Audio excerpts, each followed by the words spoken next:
Okay, so I just got something really cool in the mail. You guys may be looking at this saying, that's not cool at all. That's an Atari 2600 Junior. There's millions of these out there. Who cares at all? But if you're very knowledgeable, I will flip this over and you will see that this board looks pretty weird and there's no RF shielding and this is a late serial number. So what this is a one chip Atari 2600 Junior. At least I think so. This was on a lot that was untested with this. There's a 7800, a 2600 4 switch, and then like 50 or 40 games. We're not worried about the other stuff. I paid $150 for the whole lot. But I bought the lot for this. I'm going to just sell off all the other stuff. I already have all the other stuff. But these are incredibly rare. And just from looking at the solder mask on the board, this to me looks very weird. So I really am thinking this is a 2600 one-chip Junior. Some people call it the unicorn. So I'm going to see if it works. It's really dirty. And I don't know if you guys are going to be able to see this, but yeah, you can. You can see the pins have corrosion on them. So we're going to try and plug this in. I've not tried it yet. The issue with this is going to be if the chip is bad, then you're kind of screwed. So I'm going to hopefully get it to work. We're going to test it right now.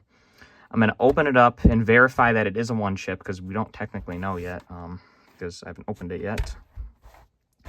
And we got to make this, try to make it look as nice as I can. I'm going to try to clean it and get it looking as good as I can. I am going to keep this. It's not going to be for sale unless it doesn't work. So if it does work, it's going to be added to my collection. So let's plug it in and see if it does anything at all. Okay, I have it plugged in. I got it all set up. I got it on channel 3. I'll plug in my test cart and we're going to cross our fingers. I have not turned it on yet. So let's see. Nope, but that is a good sign. It's probably just not going to read the game because of the pins. I have not cleaned the pins yet. Okay. It probably just needs a cleaning. I'm going to clean the pins. Let's try one more time. Just kind of reseating the game here if you can't see. Okay. I'm going to clean the contacts and come back. So I just cleaned the pins a bit from the outside and still no luck. I've reseated it a bunch of times. I've tried different games. Cleaned the pins in the games, cleaned the pins on the console, still no luck. I can't get great access to the pins though, from where we're at. So I'm gonna open it anyway, and hopefully I can get it repaired.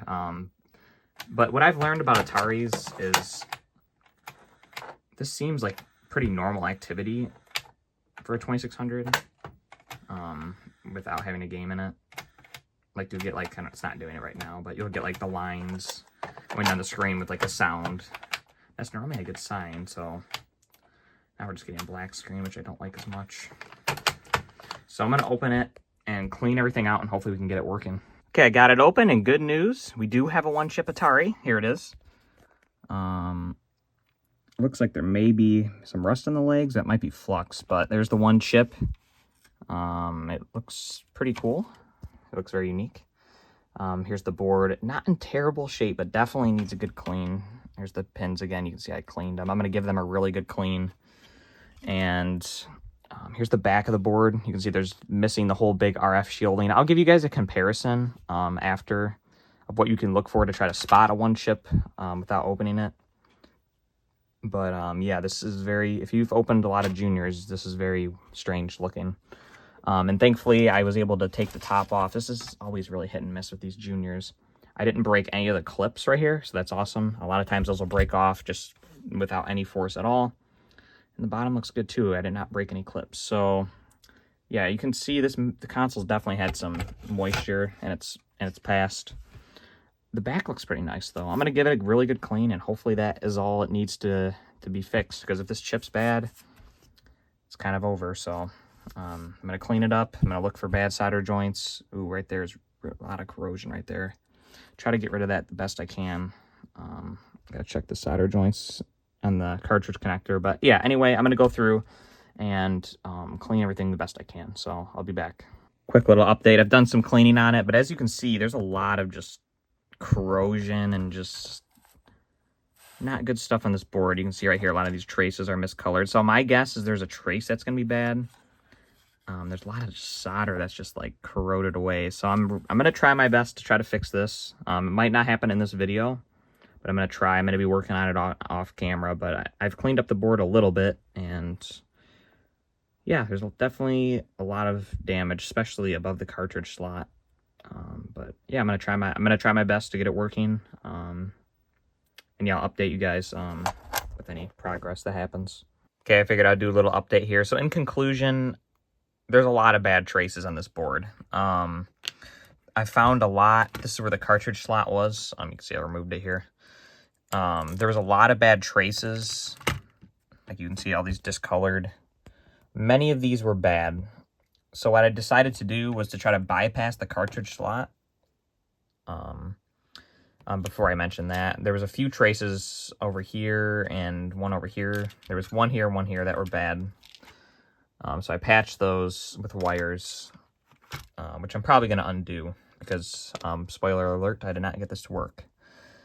This is an Activision game here that worked. I just had the bare PCB. It's Enduro, if anyone's wondering. You can see this is where basically all of these cartridge slot pins are rerouting. So I just tried to put this chip in here to try to bypass all these broken traces, but still didn't work. So there's probably other bad traces. I just don't think I'm skilled enough to fix this board, unfortunately. There's just too many bad traces from just the water damage that's happened. So I'm going to remove these bodge wires. I'm just going to make it look as factory as I can, and I'm going to resolder the cartridge slot back on wherever it is, right here.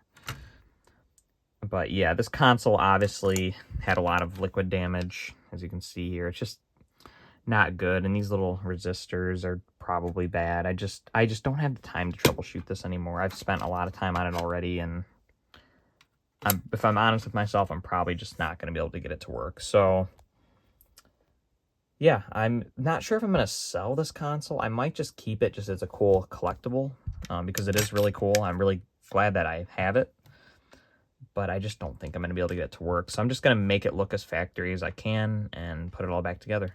Okay, got it all put together and got it looking as factory as I could. I did just post this for sale, so if you are interested in a big project, I have you covered. Check out my eBay account. I just listed it.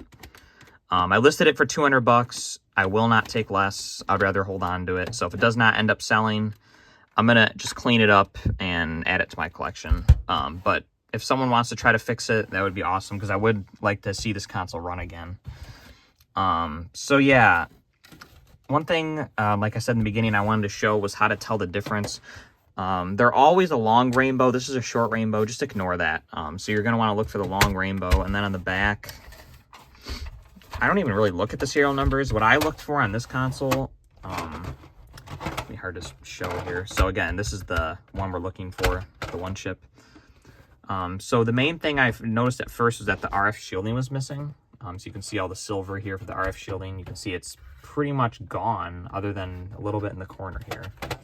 And you can see where the original RF shielding would have been on this silver line right here. So you can look for that. And then another dead giveaway is, see how the board has like these checkered patterns in it? The one chip does not, and it's going to have this almost like a, I don't even know how to describe it, like a Mountain Dew colored traces on the board, which the more common juniors do not have. So yeah, and that's about all the information in terms of recognizing them that I can give you. So it sucks that this didn't work, but it is still a cool item, and I figured I could still show it because there's really only like 2 videos of a one-chip Atari on YouTube, so I figured I may as well show this one off, even though it's definitely seen better days. So hopefully someone out there can get it going. Anyway, thanks so much for watching, guys. Have a great rest of your day, and yeah, thanks again for watching. Bye.